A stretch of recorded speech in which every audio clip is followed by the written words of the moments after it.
We have not encountered this in any of our lifetimes. No truer words.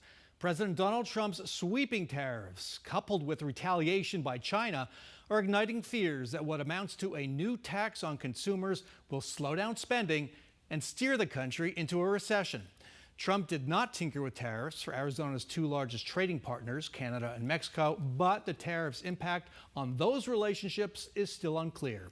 Democratic Congressman Greg Stanton of Phoenix joins us now to talk about tariffs' potential impact and how he and his Democratic colleagues will respond. Good to see you again, sir. Your district covers Tempe, Mesa. What are you hearing, Chandler, other parts of the East Valley? What are you hearing from constituents, businesses about the tariffs? I've never seen the people I represent so angry. The American people are very smart and they know exactly what has happened. The president, through his tariff policy, has now issued the largest tax increase in American history upon American families here in Arizona and across the United States of America. The stock market, you see exactly what is happening. It is cratering right now.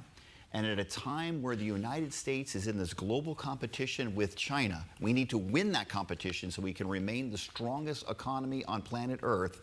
We are driving our allies away. We can win that competition, but only in partnership with our allies here in North America, with Canada and Mexico, and with our allies across the globe. But yet we see, as a result of these massive tariffs, this tax increase on American consumers, you're driving countries like Japan and South Korea to partner with China in coming up with a reaction to this policy here in the United States. This is really bad for the American people and American consumers.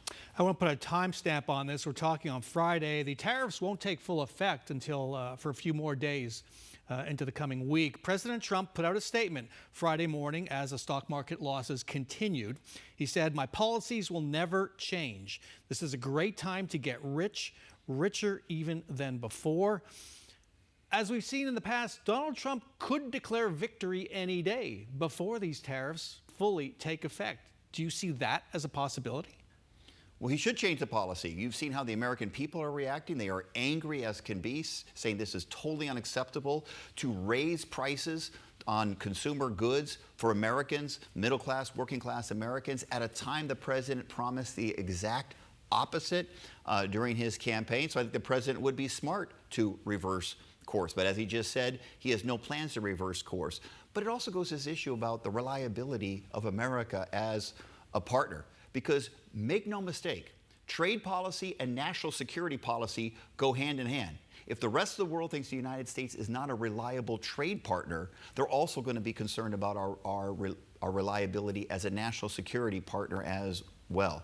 The United States needs to lead this globe, and we do when it comes to the economy and having the strongest economy on planet Earth. And we've done that because of our alliances across this globe. And the president is sending all of the wrong messages that this is now America alone, and that in the long term is very bad news for the people of this country. And yet many Trump voters would say this is what we wanted.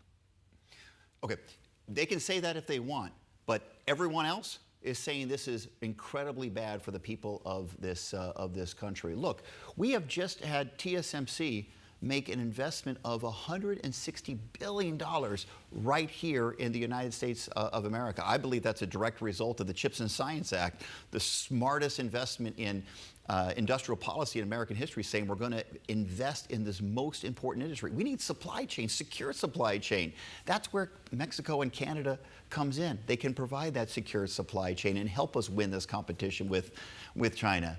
And this policy that the president has announced, these across-the-board tariffs, not strategic tariffs, across-the-board tariffs. And the real reason is he wants to give these massive tax breaks to the largest corporations and wealthiest Americans, and he needs a revenue replacement for it, and that's what these tariffs are all about. So who's paying for it? It's American consumers, middle class and working class families. The American people are really smart. They know exactly what is going on, and they're going to respond at the ballot box in the very near future. Well, now let's talk about your colleagues, Republican colleagues in particular in Congress. They're home for the weekend. They're seeing this happen.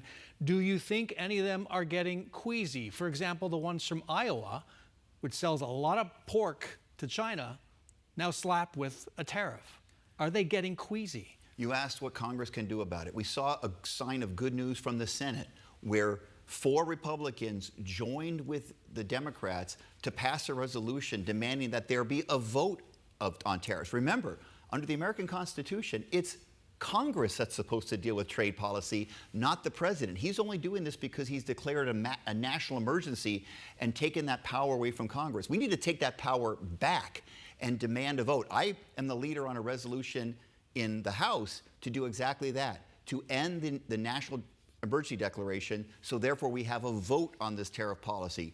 The Speaker of the House has put that on ice, if you will, for now. We need courageous Republicans to do exactly what just happened in the Senate and sign a discharge petition so that Congress can play its rightful role under the American Constitution and have a vote on these tariff policies. And if there is a vote, these policies are going down because representatives from border regions, including here in Arizona, from farm regions, et cetera, they know how devastating this is going to be for their families, their consumers, and their small businesses here in the United States. How confident are you that Republicans will go along with that? Well, look, we all know that this president is a bully. He likes to threaten everyone, likes to threaten our allies around the country, and he likes to threaten members of his own party that if you don't do what I'm going to say you're supposed to do, you're going to get primaried. But with Elon Musk's money. But you know who they should be more afraid of? The American people, who are really smart and they know exactly what's going on here. They know this is the largest tax increase in American history. They are pissed off, and rightfully so. And those Republicans, if they don't listen to the American people, American consumer, are going to have a really bad election in the upcoming election. Does what we just saw in Wisconsin, with a Democrat winning a Supreme Court seat there, a couple Florida races that weren't the big blowouts as expected, where Democrats, well, didn't get blowout viewed as a victory. Are those a sign for 2026? Well, look, elections usually are won or lost to how people are feeling about the economy. We know exactly how the American people feel about the economy in light of these tariffs. You see it in the stock market, you see it in consumer confidence. People are very angry about it. If they don't reverse course and continue down this devastating path in terms of the impact on the American economy and our continuing standing in the globe, it's going to be a very bad election for the other side. And I think they have time to fix it, and they should fix it. And if they want to do it in a bipartisan way, here I am. I'm here willing to work with them to get trade policy right and don't have this, Trump likes to wax poetic about the Gilded Age of the 1890s. That's the time period that he's sort of analogizing to. He wants to get back to that time period. I think we need to have the 1890s. Modern 1890s. We need to have a modern, smart trade policy and across-the-board tariffs at the level that he's putting it on, in light of what it's going to do our world standing, in light of what's going to do the American people, and the cost to American consumers. The largest tax increase in American history. American people are not going to respond very well, and I think my Republican colleagues know that. Got to end it there. Congressman Greg Stanton, thanks so much for joining us.